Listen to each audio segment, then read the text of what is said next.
தற்போதைய அண்மை செய்தியை பார்த்துக் கொண்டிருக்கிறோம். கேரளாவில் 3,24,00,000 ரூபாய் பணம் கொள்ளையடிக்கப்பட்ட வழக்கில் திருவாரூரைச் சேர்ந்த பாஜக நிர்வாகிகள் 2 போலீசார் கைது செய்திருக்கிறார்கள். கேரள தனிப்படை காவல்துறை நடவடிக்கையை மேற்கொண்டிருக்கிறது.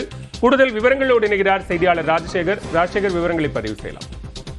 பாலா, கேரள மாநிலம் ஆலப்புழா மாவட்டம் காயங்குளம் என்ற இடத்தில் கடந்த ஜூன் மாதம் 13ஆம் தேதி 3,24,00,000 பணத்தை நகைக்கடை அதிபர் ஒருவரிடமிருந்து 12 பேர் கொண்ட கும்பல் வழிபறி செய்துவிட்டு ஆரியங்காவு வழியாக திருப்பூர் மாவட்டத்திற்குள் தலைமறையாகிவிட்டது.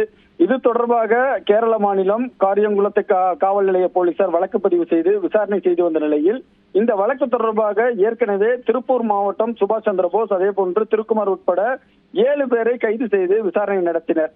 இந்த வழக்கு தொடர்பாக மற்ற குற்றவாளிகளை கேரள காவல்துறையினர் தேடி வந்த நிலையில திருவாரூரை சேர்ந்த பாஜக ஓபிசி அணி மாநில செயற்குழு உறுப்பினர் துரையரசு என்பவரை கடந்த சில தினங்களுக்கு முன்பதாக கேரள காவல்துறையினர் கைது செய்தார்கள்.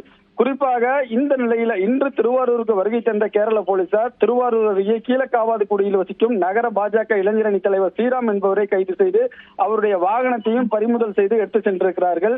குறிப்பாக திருவாரூர்ல அந்த 2 பாஜக நிர்வாகிகளை வழிப்பறி வழக்குல கைது செய்யப்பட்டிருக்கிற சம்பவம் இந்த பகுதியில் பெரும் பரபரப்பை ஏற்படுத்தியிருக்கு.